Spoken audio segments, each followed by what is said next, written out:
વાતાવરણમાં પલટો નજરે પડ્યો। કરમસદમાં વરસાદી વાતાવરણ સર્જાયું। જો કે કરમસદથી 1 કિલોમીટર દૂર વિદ્યાનગર આણંદમાં ક્યાંય વરસાદ નથી। આણંદના ઘણા એવા વિસ્તારો છે જ્યાં વાતાવરણમાં પલટો જોવા મળ્યો છે। કરમસદમાં વરસાદી વાતાવરણ સર્જાયું। કરમસદથી 1 કિલોમીટર દૂર વિદ્યાનગરમાં વરસાદ નથી, પરંતુ ઘણા એવા વિસ્તારો એવા છે જ્યાં વરસાદની એન્ટ્રીથી જ ગરમીથી બફારાથી લોકોને રાહત મળી હતી। હવામાન વિભાગની આગાહી પ્રમાણે જ આણંદના કેટલાક વિસ્તારો પ્રભાવિત થયા છે। ગ્રામ્ય વિસ્તારોમાં પણ વરસાદ વરસ્યો છે। ગામમાં વરસાદ ખાબક્યો। દિવસભરના ભારે ઉકળાટ બાદ વરસાદ પડતા વાતાવરણમાં ઠંડક પ્રસરી। દહેગામના ફોરેસ્ટ ઓફિસની સામે ઠાકોરવાસમાં વરસાદી પાણી ભરાયા છે।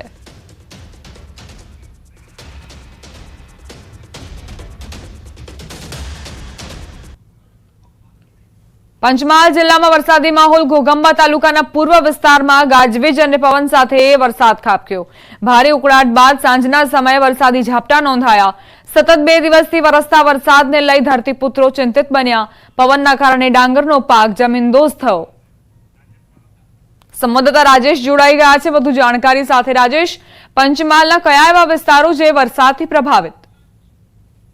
ચોક્કસ દીપા વાત કરવાનો હતો। પંચમહાલ જિલ્લામાં દિવસભર ભારે ઉકળાટનું વાતાવરણ હતું અને સાંજે જ વરસાદી માહોલ ગાજવીજ સાથે જોવા મળી રહ્યો છે। પંચમહાલ જિલ્લાના ઘોઘંબા તાલુકાના પૂર્વ વિસ્તારો સાથે સાથે ગોધરા શહેરી વિસ્તારમાં પણ હાલ વરસાદી માહોલ જોવા મળી રહ્યો છે। જોકે વરસાદથી બફારામાં આંશિક રાહત થઈ છે, પરંતુ ધરતીપુત્રોના જીવ પડીકે બંધાયા છે। હાલ જે લણણીને આવેલી મકાઈનો પાક છે, સાથે સાથે ડાંગરનો પાક છે, તે જમીનદોસ્ત થતા ખેડૂતો હાલ ચિંતિત જોવા મળી રહ્યા છે। હવામાન ખાતાની જે પ્રકારે આગાહી હતી તે મુજબ હાલ પંચમહાલ જિલ્લાના કેટલાય વિસ્તારોમાં સર્જિત જે વાતાવરણ છે વરસાદી માહોલ વાળું જોવા મળી રહ્યું છે। જી આભાર રાજેશ જાણકારી માટે। પંચમહાલ બાદ હવે વાત કરીએ દાહોદની। દાહોદના વાતાવરણમાં પલટો નજરે પડ્યો। શહેર સહિત આસપાસના વિસ્તારમાં વરસાદ ખાબક્યો। પવનના સુસવાટા અને વીજળીના કડાકા સાથે વરસાદ ખાબક્યો। વરસાદને લઈને લોકોને ગરમીથી રાહત મળી।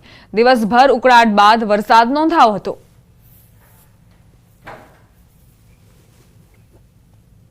સાબરકાંઠામાં લાંબા વિરામ બાદ વરસાદી માહોલ જામ્યો। ગાજવીજ અને પવન સાથે વરસાદ વરસ્યો। અસહ્ય ઉકળાટ બાદ વરસાદી માહોલ છવાયો। ખેડૂતોમાં ચિંતાનો માહોલ ઉભો થયો।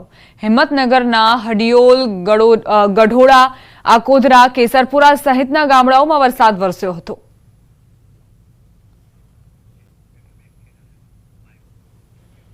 ખેડા જિલ્લાના મહેમદાવાદમાં મુશળધાર વરસાદ ખાબક્યો। 20 દિવસના વિરામ બાદ મુશળધાર વરસાદ વરસ્યો। વીજળીના કડાકા ભડાકા સાથે વરસાદનું આગમન।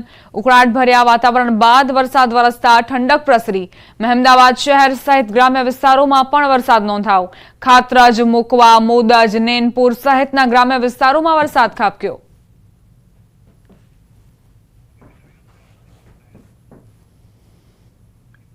સમાચાર અમદાવાદથી પ્રાપ્ત થઈ રહ્યા છે। પ્રહલાદનગરમાં વરસાદ વરસ્યો છે। પવન સાથે વરસાદી માહોલ જામ્યો। પવનની ગતિ પણ વધુ નોંધાઈ। વરસાદથી વાતાવરણમાં ઠંડકનો અહેસાસ અમદાવાદીઓને થઈ રહ્યો છે, કારણ કે ગરમી અને બફારાના કારણે અમદાવાદીઓ પરેશાન હતા।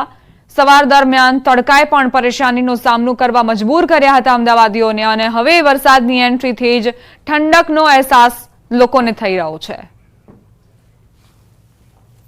અમદાવાદમાં ફરી વરસાદી માહોલ જામ્યો છે। લાંબા વિરામ બાદ વરસાદ વરસતા વાતાવરણમાં ઠંડક પ્રસરી। ભારે ઉકળાટ અને ગરમીથી અમદાવાદીઓને થોડી રાહત મળી છે।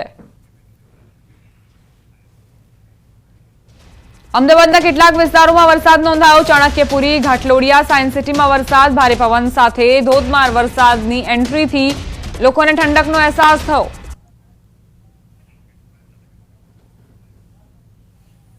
અમદાવાદના ઓઢવમાં ભારે પવન સાથે ધોધમાર વરસાદ વરસ્યો હતો। આકાશમાં કાળા ડિબાંગ વાદળો ઘેરાયા અને ત્યારબાદ મેઘરાજાએ રી એન્ટ્રી કરી। વિઝિબિલિટીમાં પણ ઘટાડો જોવા મળ્યો છે। પવનની ગતિ પણ ખૂબ જ તીવ્ર નોંધાઈ હતી।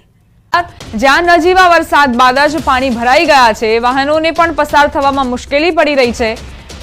ટૂંક સમયના વરસાદમાં જ આ દુર્દશા થઈ છે। સેવાશ્રમ વિસ્તાર જે પાણીના કારણે જ અહીંથી પસાર થતા વાહન ચાલકોને ખૂબ જ પરેશાનીનો સામનો કરવો પડ્યો। હજુ સુધી પાણી ઓસરી નથી રહ્યા। નગરપાલિકા તરફથી પાણીનો કોઈ નિકાલ ન થતા આ પ્રકારની સ્થિતિનું નિર્માણ થયું છે।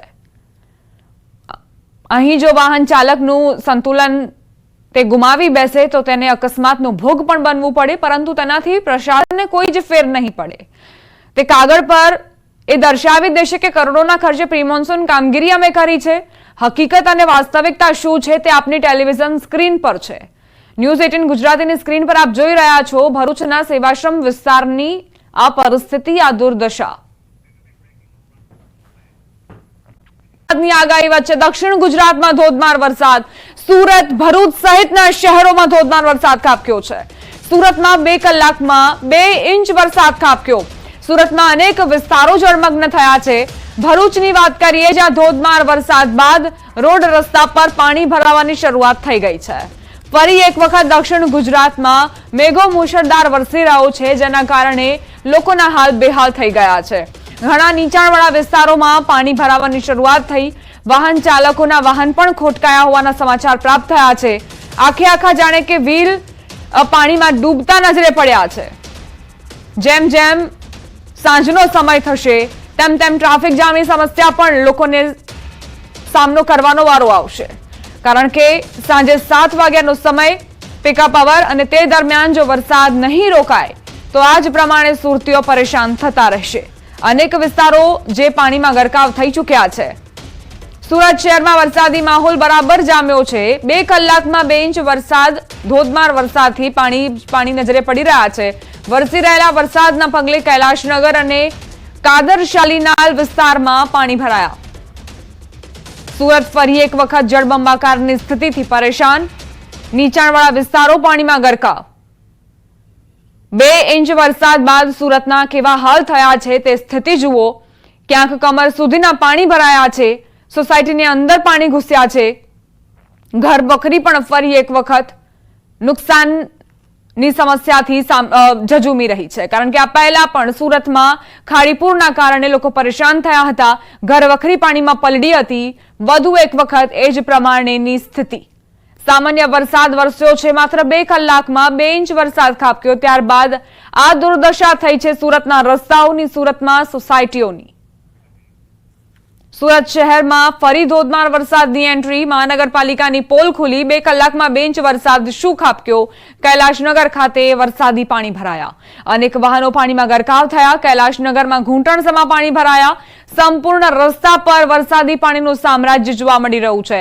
અનેક વાહનો પાણીના કારણે બંધ થયા. કૈલાશનગર, રિંગ રોડ, અઠવા, મજુરા સહિત અનેક વિસ્તારોમાં પાણી ભરાયા. સંવાદદાતા કેતન જોડાઈ ગયા છે વધુ જાણકારી સાથે. કેતન, સુરતના કયા એવા વિસ્તારો જે પ્રભાવિત વરસાદથી? જી દીપા, ચોક્કસથી વાત કરું તો બપોર બાદ અચાનક જ વાતાવરણમાં પલટો આવતા સુરત શહેરમાં 2 કલાકના વરસાદની અને જળબંબાકારની સ્થિતિ જોવા મળી રહી છે. ખાસ કરીને કૈલાસનગર, મજુરા ગેટ, રાંદેર, અઠવા લાઇન્સ અને સુરત સિવિલના ગ્રાઉન્ડ ફ્લોરના ઓપીડી વિસ્તારની અંદર વરસાદી પાણીનો ભરાવો જોવા મળી રહ્યો છે.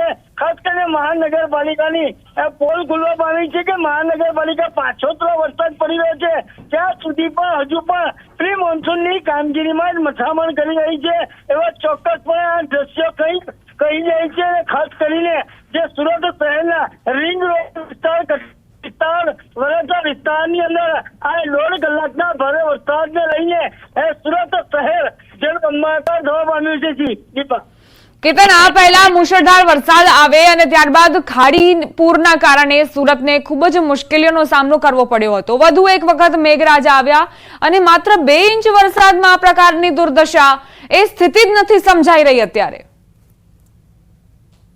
વહીવટી તંત્રની બેદરકારીને કારણે ખાડી પૂરની સ્થિતિને કારણે લોકોના ઘરોની અંદરનું જે બેક પાણી છે એ બેક પાણીને ધ્યાનમાં લઈને લોકોના ઘરોમાં પણ લીંબાયત, દિંડોલી જેવા વિસ્તારોની અંદર, સણિયા, હેમાદ જેવા વિસ્તારોની અંદર પાણી ભરાવા પામ્યા છે. ખાસ કરીને આજે સુરત શહેરના આજે ખાડીપુરના જે દ્રશ્યો છે અને જે ખાડીપુરને બહારથી જે વહીવટી તંત્ર દ્વારા ટીમ બોલાવવામાં આવી હતી, અનેક વખત માત્ર વિઝિટ કરી છે. કોઈ પણ નક્કર કોઈ કામગીરી નહીં કરાઈ હોય. જર્મન ટેકનોલોજીને ધ્યાનમાં લઈને અનેક વખત જાહેરાતો કરાઈ છે. માત્ર એ જાહેરાતો કાગળ રહી છે. આખું ચોમાસાની સિઝન પૂરી થવાની છે. પાછોતરા વરસાદની શરૂઆત કરવામાં આવી છે. છતાં પણ મહાનગરપાલિકાની તમામ કામગીરીઓ માત્ર ને માત્ર કાગળ ઉપર જોવા મળી રહી છે. દીપા, જે અંતર્ગત સ્થાનિક લોકોએ હાલાકીનો ભોગ બનવા પામ્યા છે. જી દીપા. આભાર કેતન, જાણકારી આપવા માટે આગળ પણ તમારી પાસેથી અપડેટ્સ લેતા રહીશું. તો સુરતની આ દુર્દશા થઈ છે, સુરત બગડી છે માત્ર ને માત્ર 2 ઇંચ વરસાદ બાદ.